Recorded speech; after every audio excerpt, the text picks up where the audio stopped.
کسے معلوم ہے؟ ہاں، کسے معلوم ہے؟ یہاں یونان میں سے نقل مکانی ہو رہی ہے۔ یہاں میں آپ کو جلدی سے ایک اور بات بتانا چاہوں گا، مگر نہیں، میں آپ کو یہ دکھاؤں گا۔ پیدائش 38 باب 27 سے 30 آیت تک۔ اور اس کے وضع حمل کے وقت معلوم ہوا کہ اس کے پیٹ میں توام ہیں، اور جب وہ جننے لگی تو ایک بچے کا ہاتھ باہر آیا اور دائی نے پکڑ کر اس کے ہاتھ میں لال ڈورا باندھ دیا اور کہنے لگی کہ یہ پہلے پیدا ہوا، اور یوں ہوا کہ اس نے اپنا ہاتھ پھر کھینچ لیا۔ اتنے میں اس کا بھائی پیدا ہو گیا۔ تب وہ دائی بول اٹھی کہ تو کیسے زبردستی نکل پڑا، اس کا نام فارس رکھا گیا۔ پھر اس کا بھائی جس کے ہاتھ میں لال ڈورا بندھا تھا پیدا ہوا، اور اس کا نام زارا رکھا گیا۔ اور آج انہیں لال سر والے شمالی آئرلینڈ کے لوگ کہا جاتا ہے، جو فتنہ انگیز ہوتے ہیں۔ کیوں؟ کیونکہ وہ یہودی ہیں، اور انہوں نے کہاں ہجرت کی؟ اسکاٹ لینڈ کی طرف۔ اب اسکاٹش لوگ ہی دراصل یہودی ہیں، سب کے سب نہیں مگر بعض۔ یہاں ایک اور بات کی طرف آپ کی توجہ دلانا چاہتا ہوں۔ سی کراپس کی نسل میں سے ایک شخص گوتھلس نام تھا۔ گوتھلس نے پرانے وقتوں میں بہت سفر کیا جو تاریخ میں درج ہے، جس کے سفر نامے کی تاریخ آپس میں قدرے بے ترتیب ہے۔ ایسے معلوم ہوتا ہے کہ وہ تقریباً 100 سال کی عام زندگی گزارنے کے بجائے تقریباً 500 سال جیتا رہا۔ یہ کسی قدر مبہم ہے، جو کہ ٹھیک نہیں۔ خیر، گوتھلس کسی شخص کا نام نہیں بلکہ دراصل یہ لوگوں کے ایک گروہ کا نام تھا۔ کیا آپ نے کبھی ملیشینز کا نام سنا ہے؟ ٹھیک ہے، دیکھتے ہیں۔ آپ نے کبھی لفظ ملینیم سنا ہے؟ ملینیم کیا ہے؟ یہ 1000 ہے۔ یہ لفظ ہمارے پاس کہاں سے آیا؟ یہ لفظ ملیشین سے ہی ماخوذ ہے۔ یاد رکھیں، ملیشین لوگوں نے 1000 جنگیں لڑی تھیں۔ ٹھیک ہے، اس سب میں آئرش لوگوں کو یاد رکھیں۔ آئرش کون تھے؟ جی ہاں، نوٹر ڈیم۔ آئرش میں اس کے معنی جنگ ہیں، کیونکہ ہمیں لڑائی پسند ہے۔ تاریخی شواہد ہمیں بتاتے ہیں کہ گوتھلس کی نسل نے بحیرہ روم کی ساحلی پٹی سے ہوتے ہوئے مغرب کی طرف ہجرت کی اور یہاں آئبیریا کے علاقہ کو قائم کیا۔ آئبیریا کو آج اسپین کہتے ہیں، اور یہ لفظ آئبیریا عبرانی لفظ ہے۔ ایبیری، ایبرو، ایبیریا۔ وہاں انہوں نے تجارت خانے قائم کیے، اور اس میں سے ایک کا نام سینٹاگوسا تھا۔ کیا آپ کو ہسپانوی زبان آتی ہے؟ اور اسپین میں ایک ایبرو کی وادی بھی موجود ہے۔ اسپین میں کیا آپ کو اس نقشے میں نظر آ رہی ہے؟ کیا کسی کو اس میں زیروس نظر آ رہا ہے؟ میں نے اسی لیے یہ نقشہ اوپر لگایا ہے، اگرچہ یہ مجھے نظر نہیں آیا۔ اسپین سے مشرق کی طرف سفر جاری رکھتے ہوئے یہ لوگ آئرلینڈ تک آئے، اور انہی آئبیری لوگوں نے آئرلینڈ کو اپنا نام دیا۔ انہوں نے اس جگہ کو آئبرنی کے نام سے موسوم کیا۔ کیا آپ نے کبھی آئبرنیا ویلز کا نام سنا ہے؟ یہ نیو فاؤنڈ لینڈ میں واقع ہے، اور نیوفی لوگ بھی آئرلینڈ سے ہیں۔ میں بھی آدھا نیوفی ہی ہوں، کتنا یہ معلوم نہیں، مگر کبھی نہ کبھی پتہ چل جائے گا۔ خیر، ہم آئرلینڈ سے ہیں۔ اور آئبینی کا مخفف ارن ERNE ہے۔ لاطینی میں بولیں تو یہ ہائبرنیا کہلاتا ہے۔ یہ تمام معلومات انسائکلوپیڈیا سے لی گئی ہیں، آپ دیکھ سکتے ہیں۔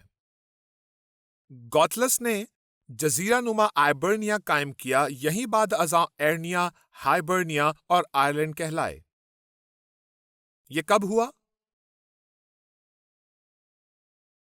مسیح سے بہت عرصہ پہلے۔ خروج مصر کب ہوا؟ 1389 قبل مسیح میں، اور یہ واقعات اس سے بھی کچھ عرصہ پہلے وقوع پذیر ہوئے۔ یہ سب تاریخی واقعات ایک ساتھ واقع ہو رہے ہیں اور ایک ساتھ بڑھ رہے ہیں۔ یہوہ یہاں کچھ کر رہے ہیں۔ یہ بائبل میں مندرج یہودیوں کی آمد و رفت کا کوئی مختصر واقعہ نہیں، بلکہ یہ بہت معنی خیز واقعات ہیں۔ لوگوں کا ایک نہایت بہت بڑا بادل ہے، یہاں ہے اور یہاں ہے اور یہاں بھی ہے اور یہاں آ رہا ہے، اور بالآخر یہاں جمع ہو جاتا ہے، ایک جگہ جمع ہو جاتا ہے۔ گوتھلس کے سفر کے واقعات حقیقتاً بہت قابل غور ہیں، جس میں یہوہ کا ہاتھ اپنی قوم اسرائیل کو مصر سے نکال کر پھیلاتا ہوا نظر آتا ہے۔ تواریخ اسکاٹ لینڈ، کیا کسی نے تواریخ اسکاٹ لینڈ پڑھی ہے؟ کیوں نہیں؟ کیا آپ نے آئرلینڈ کے عظیم اساتذہ کی قدیم تواریخ کا مطالعہ نہیں کیا ہے؟ یہ کمال کی کتاب ہے. یہ اتنی بڑی ہے اور آئرلینڈ کی قدیم تواریخ سے متعلق ہے، حیرت انگیز ہے. آپ کیوں اپنی ساری توجہ امریکی آئین پر مرکوز رکھتے ہیں؟ آنے والے سالوں میں آپ اس کا ذکر نہیں کریں گے. اپنی تاریخ پر توجہ دیں، کیونکہ آپ کو بتاتی ہے کہ آپ کون ہیں، آپ کہاں سے آئے ہیں اور کہاں جا رہے ہیں. آپ کے بارے میں مکمل معلومات بتاتی ہے. انسائکلوپیڈیا میں آگے بڑھتے ہیں. جیسے کہ قدیم تواریخ سے واضح ہوتا ہے کہ ایک یونانی شخص بنام گوتھلس تھا جو ایتھنز کے گیلاکو یا سی کراپس کا بیٹا تھا. اسے آرگیوں کا بادشاہ آرگوس بھی کہا جاتا ہے. یہ اپنے آبائی ملک یونان سے اپنے ساتھ بہت سے قابل نوجوانوں کو لے کر مصر چلا آیا، جہاں اس وقت ایک فرعون کی حکومت تھی. اور اسرائیل کے لوگوں کی وبا، کیا میں نے یہ بائبل سے نہیں پڑھا، یہ انسائکلوپیڈیا میں لکھا ہے جو ایک تاریخی واقعے کی بابت بات کر رہی ہے. میں نے اس کا نام کیا بتایا تھا؟ کیا نام تھا؟ تواریخ اسکاٹ لینڈ. آپ کا اسکاٹش تلفظ کیسا ہے؟ میرا تو بہت خراب ہے. ان کا بولنے کا انداز بالکل فرق ہے. ایسے بولتے ہیں کہ سمجھ میں ہی نہیں آتا. واپس اسی طرف چلتے ہیں. اور اسرائیل کے لوگوں کی وبا اور فرعون کا بیٹا اپنے باپ کے نقش قدم پر چلا اور بحیرہ احمر میں ڈوب مرا. یہ تواریخ اسکاٹ لینڈ میں مرقوم ہے. مگر فرعون نے اپنی فوج کے ہمراہ گوتھلس کا استقبال کیا. کیوں؟ گوتھلس نے ایتھوپیا اور مدیان کے لوگوں کے خلاف فرعون کی حمایت کی. مدیان کہاں واقع ہے؟ مصر کے دوسری طرف، جسے آج سعودی عرب کہا جاتا ہے. تب فرعون نے گوتھلس کی مدد سے ایتھوپیا کے خلاف ایک زبردست جنگ میں فتح حاصل کی اور انہیں یہاں تک شکست دی کہ گوتھلس نے ان کے مرکزی شہر مارو پر قبضہ کر لیا. گوتھلس اس بڑی فتح کے بعد مصر کو لوٹ گیا، جہاں اسے فرعون کی تمام افواج کا سردار مقرر کیا گیا، کیونکہ وہ یونان کی شاہی نسل میں سے تھا. اور یونان کی شاہی نسل کیا تھی؟ یہودا کی شاہی نسل. جی، یہودا کی شاہی نسل، زارا کے ذریعے. اور فرعون نے اس کے ساتھ اپنی بیٹی جس کا نام اسکوٹا تھا اس کے ساتھ بیاہ دی. یہ ایک الگ ورژن ہے. معاف کیجیے گا، میں اپنے نوٹ سے ہٹ رہا ہوں. یہی واقعہ ایک اور طرح سے بھی بیان کیا گیا ہے. دیکھیں، ہمارے پاس مختلف تاریخی دستاویزات ہیں. میں نے ابھی اسکاٹش تواریخ سے آپ کو حوالہ پڑھ کر سنایا ہے، مگر یہی واقعہ ایک اور طریقہ سے میگے ہیگن خاندان کی جماعت کے دستاویزات میں الگ طرح سے بیان ہوا ہے. یہ بھی اسکاٹش تاریخ کا حصہ ہے. سیلٹک نسل کی یادگار واقعات میں سے سیلٹک نسل، کیا آپ سیلٹک ہیں؟ میں اتنی دور تک ہی سراغ لگا پایا ہوں. سیلٹک نسل کا تعلق نائل یا نیل سے ہے. انگریزی حروف تہجی ہے NILE، جو فنہاس فارسی کا بیٹا تھا جو سرسس کے سیتھیا کا حاکم تھا. سرسس، سیتھیا کون ہے؟ ہم ابھی تک وہاں نہیں پہنچے، مگر پھر بھی سیتھیا یہاں واقع ہے، جہاں آج موجودہ ایران اور کوہکاف یا کفکاز واقع ہے.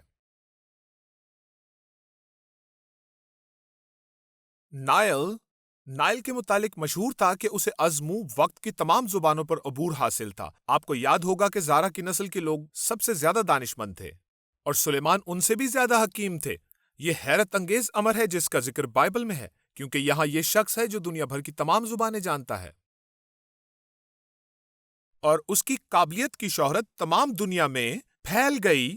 اور مصر کے فرعون سنگرس نے اسے مصر آنے اور مصری لڑکوں کو تعلیم دینے کی دعوت دی. شاہ مصر نے نائل کو بحیرہ احمر کے کنارے ایک بڑی زمین دی اور اپنی بیٹی جس کا نام اسکوٹا تھا اس کے ساتھ بیاہ دی. یہ ایک الگ ورژن ہے. اس کہانی کا ایک اور ورژن کیتی ہے جس میں ملیشنز کے ملیشنز کون تھے؟ وہ جنہوں نے جنہوں نے 1000 جنگیں لڑیں. ملیٹ جو کہ بظاہر گوتھلس ہی تھا، موسیٰ اور بنی اسرائیل کا دوست تھا. فرعون اور ٹور جو غالباً نکٹونبس کا بیٹا تھا. اور اہل مصر نے نائل کی نسل اور گیدیل کے گھرانے سے حسد کی۔ یہاں ہمارے پاس ایک دلچسپ لفظ ہے، گیدیل۔ گیدلس جانتے ہیں گوتھلس کی ہی ایک شکل ہے۔ کیا یہاں کوئی آئرش اور گیلک لوگ نہیں؟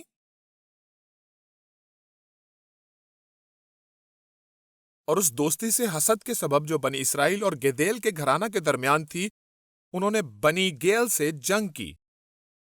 یہاں انہیں گیل کہا گیا ہے جو گیدیل یا گوتھلس کی ہی ایک قسم ہے۔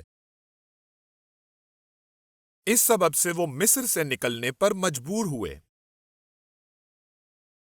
اور اس واقعے کے چند سال بعد فرعون مر گیا اور اس کا بیٹا باکرس اس کی جگہ فرعون مقرر ہوا، اور اس نے بنی اسرائیل کو بری طرح غلام بنایا اور ان پر اپنے باپ سے بھی زیادہ ظلم ڈھائے۔ اور بنی اسرائیل کے پاس آزادی کی کوئی امید نہ تھی جب تک کہ موسیٰ نے مدیان سے آ کر، جہاں وہ جلا وطن کیا گیا تھا، فرعون باکرس کو الہی احکام نہ سنائے۔ میں یہ سب کہاں سے اقتباس کر رہا ہوں؟ یہ بائبل کا حوالہ نہیں ہے، یہ سب تاریخ ہے، مگر امریکی تاریخ نہیں۔ تاریخ کا مطالعہ کریں، یہ مواد وہاں موجود ہے۔ میں نے یہ انٹرنیٹ سے انسائکلوپیڈیا بریٹانیکا سے اقتباس کیا ہے۔ اس کے بعد مصر پر بطور سزا خوفناک وبائیں نازل ہوئیں، کیونکہ فرعون نے موسیٰ کی نبوت کی تحقیر کی، اور گوتھلس ان وباؤں سے جو خدا کے شدید قہر کا اظہار تھیں ڈرا، اور اس نے مصر کو چھوڑ کر اپنے لیے کوئی اور ٹھکانہ ڈھونڈنے کا ارادہ کیا، اور فی الفور وہ اپنی بیوی، دوستوں، یونانیوں اور مصریوں کو لے کر ایک کشتی پر سوار ہوا اور دریائے نیل کے دہانے سے مصر نکل پڑا، کیونکہ وہ خدا کی بھیجی ہوئی وباؤں سے خوفزدہ تھا۔ اور اس نے بحیرہ روم سے خطرناک سفر طے کرنے کے بعد اسپین کے اس حصہ میں بیڑا ڈالا جس کا نام لیسٹینیا تھا، جو بعد میں کیا کہلایا؟ لیسٹینیا۔ کیا آپ اب قریب پہنچ رہے ہیں؟ اسے پرتگال کہا جاتا ہے، جو گوتھلس کی پورٹ یا بندرگاہ ہے۔ سو یہاں ایک بندرگاہ ہے جو گوتھیل کی بندرگاہ کہلاتی ہے۔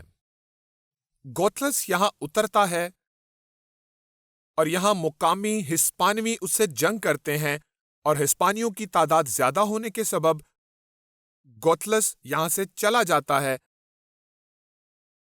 مگر اس کا نام وہاں ہی رہ جاتا ہے۔ یہ ٹھیک ہے، یہ ایک بہتر تصویر ہے۔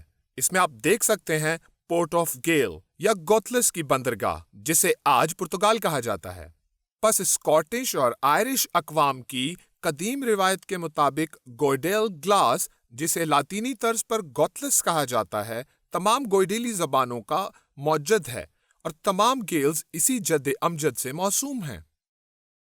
کیا آپ سمجھ رہے ہیں کہ میں نے ابھی کیا کہا؟ ٹھیک ہے، یہ امریکی ہیں، انہیں آسان طرح سے سمجھانا ہوگا۔ آپ لوگ اس کے بعد میرا برا حال کرنے والے ہیں۔ دوستو، میں بس مذاق کر رہا ہوں، آپ بھی مجھ سے مذاق کر سکتے ہیں جیسا کل رات کیا تھا، ٹھیک ہے؟ گوتھلس مصر کے سی کراپس سے آتا ہے، ٹھیک ہے، جو خود زارا کے قبیلہ سے تھا، اور وہ یہودا کے قبیلہ سے تھا، اور وہ خروج مصر سے اور یوسف کی موت سے بھی پہلے مصر سے ہجرت کر گیا تھا۔ ان کی ایک زبان تھی جو گوتھک یا گوتھلک زبان کہلائی ہے، جسے آج گیلک زبان کہا جاتا ہے۔ ہاں، اب آپ سمجھ رہے ہیں، آپ واقعی امریکی ہیں۔ ٹھیک ہے، اب آپ ہنس سکتے ہیں۔ ٹھیک ہے، تو اب میں نے آپ سے کہا تھا اگر آپ گیلک زبان جانتے ہیں، آپ کو ایک عبرانی سے بات کرنے کے لیے کسی مترجم کی ضرورت نہیں ہوگی، کیونکہ یہ ایک ہی زبان ہے۔ یہ اس طرح الگ ہوئی تھی۔ ویلز میں اب بھی گیلک زبان بولی جاتی ہے۔ آپ کو ان سے بات کرنے کے لیے عبرانی مترجم کی ضرورت نہیں پڑتی۔ ان زبانوں میں صرف لہجے کا فرق ہے، جیسے یہاں بھی مختلف لہجے ہیں، کنٹاکی اور ٹینیسی، جی، آسٹریلوی اور شمالی افریقی لہجے، اور صرف ہم کینیڈا کے لوگ ہی ٹھیک انگریزی بولتے ہیں۔ اگر کسی برطانوی کو انگلش میں بات کرتے ہوئے دیکھیں تو مشکل لگتا ہے، مگر وہ ٹھیک انگریزی بول رہے ہوتے ہیں، ٹھیک ہے؟ ابوٹ آپ کیسے کہتے ہیں؟ بہرحال یہاں ایک چارٹ ہے جو ملیشینز کے شجرہ نسب کی وضاحت کرتا ہے۔ ملسپین ملیشینز کی ہی ایک شکل ہے جو بعد ازاں ہسپانیہ میں تبدیل ہو گئی۔ یہ بہت باریک نقاط ہیں اور آپ انہیں تواریخ آئرلینڈ کے 4 اسلاف سے حاصل کر سکتے ہیں۔ جی ہاں، آپ حاصل کر سکتے ہیں۔ اور آئرش روایت کے مطابق میل اسپین یا مل اسپانی، جسے بعد ازاں لاطینی طرز پر ملیٹس کہا جاتا ہے، اسے میلید کامیلی بھی کہتے ہیں۔ یہ آئرلینڈ کے لوگوں کا جد امجد ہے اور آئرلینڈ کے آباد کاروں کی نسل ملیشینز یا مل کے فرزند کہلاتے ہیں، اور یہ آئرش گیلکس کی وسیع تعداد کے نمائندہ کار ہیں۔ مل بائلز کا بیٹا تھا جو بیروگس کا بیٹا تھا۔ مل لاطینی مسیحی علماء کی ایجاد معلوم ہوتا ہے جو آئرش نام کی لاطینی طرز ملیس ہسپانی سے ماخذ ہے، جس کے معنی ہسپانیہ کا سورما ہیں، اور اس کا ذکر ہمیں 9ویں صدی کی ایک جعلی تاریخ ہسٹوریم بریٹنم کے ایک اقتباس سے ملتا ہے۔ یہ برطانیہ کی تاریخ سے متعلق ایک کتاب بریٹنم سے اقتباس ہے۔ اس میں یہ بیان کیا گیا ہے کہ جو آج کا اسپین ہے سے آنے والے باشندوں نے آئرلینڈ کو فتح کیا۔ ان میں پاتھولیم نیمیت اور ہسپانوی سورما کے 3 بیٹے تھریس فینی اور ملیٹس ہسپینی شامل تھے۔ ٹھیک ہے، یہاں ہم بہت زیادہ تفصیلات میں الجھ رہے ہیں۔ بات کا مقصد ہے کہ ہسپانیوں نے آئرلینڈ کو آباد کیا، اور میں ایک شخص کو جانتا ہوں، وہ دراصل میرا پڑوسی ہے۔ وہ شخص اصل میں آئرش ہے، مگر وہ شخص شکل کے اعتبار سے پرتگالی لگتا ہے۔ لیکن یہ ہماری تاریخ ہے جو ہمارا تعاقب کر رہی ہے۔ شمالی آئرلینڈ میں ہمارے پاس ایلسٹریٹ اسکاٹس لوگ آباد ہیں۔ اسکاٹس یہاں کیا کر رہے ہیں؟ کیا آئرش ہی لال ہاتھ کے لوگ نہیں؟ مگر یہ یہاں ہیں، اور بعد ازاں انہوں نے اسکاٹا کی شادی کی وجہ سے اسکاٹ لینڈ کی طرف ہجرت کی۔ اسکاٹا کو یرمیا اپنے کاتب باروک کے ساتھ یہاں لایا تھا۔ کیا آپ نے یہ واقعہ سنا ہے؟ واقعی؟ کچھ ہاں کچھ نہیں۔ ٹھیک ہے، 586 قبل مسیح میں صدقیہ بادشاہ کو قتل کیا جاتا ہے، اور یرمیا کو ایک حوض میں پھینک دیا جاتا ہے، اور صدقیہ کی آنکھوں کے سامنے اس کے تمام بیٹوں کو قتل کیا جاتا ہے، اور پھر اس کی آنکھیں نکال لی جاتی ہیں، اور صدقیہ کی نسل اختتام پذیر ہو جاتی ہے، اور یرمیا کو حوض سے نکالا جاتا ہے، اور وہ بادشاہ کی بیٹیوں ہاں ایک سے زیادہ کے پاس پہنچتا ہے۔ بائبل میں پڑھ سکتے ہیں، اور وہ انہیں لے کر مصر کو آتے ہیں اور وہاں بسیرا کرتے ہیں، جسے آج کے دن تک مجھے ٹھیک سے یاد نہیں مگر شہزادیوں کا شہر کہا جاتا ہے۔ آج کل یہ اسرائیل اور مصر کی سرحد پر واقع ہے، اور اس شہر کی حفاظت مصری لوگوں نے کی۔ جی ہاں، یہ یہوہ کے عجیب کام ہیں، کیسے اس نے یونان کے اسرائیلیوں اور شہزادیوں کی حفاظت کی۔ یہ حیرت انگیز ہے۔ اور یہ وہاں سے اسپین کو جاتے ہیں، اور وہاں سے پرتگال، اور پھر آئیبیریا، اور بالآخر شمالی آئرلینڈ تک آتے ہیں، اور یہاں وہ پہلے سے موجود شاہی نسل میں شادیاں کرتے ہیں،